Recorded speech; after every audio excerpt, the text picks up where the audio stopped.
Live টক শোতে একটি অদ্ভুত ঘটনা ঘটেছে যা মুহূর্তে সামাজিক যোগাযোগ মাধ্যমে ভাইরাল হয়ে পড়েছে। ঢাকা বিশ্ববিদ্যালয়ের সাবেক শিক্ষার্থী ও অনলাইন অ্যাক্টিভিস্ট সৈয়দ আবদুল্লাহ একটি লাইভ আলোচনার সময় ব্যারিস্টার নিঝুম মজুমদারের দিকে হারপিকের বোতল দেখে ইঙ্গিত করেন। বিষয়টি নিয়ে নেটিজেনরা হাস্যরস শুরু করেছেন।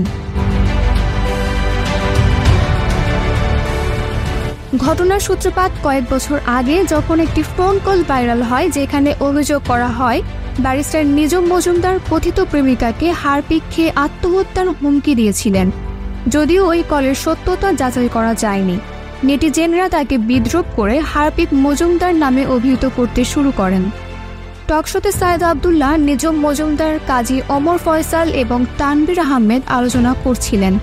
বিতর্কের মাঝে সৈয়দ আবদুল্লাহ হারপিকের বোতল তুলে ধরেন, যা আলোচনার টেবিলকে রূপ দেয় হাস্যরসে ভরা বিতর্কে। সৈয়দ আবদুল্লাহ পরে ফেসবুকে পোস্ট করে ব্যাখ্যা দেন যে এটি একটি রসিকতার অংশ ছিল।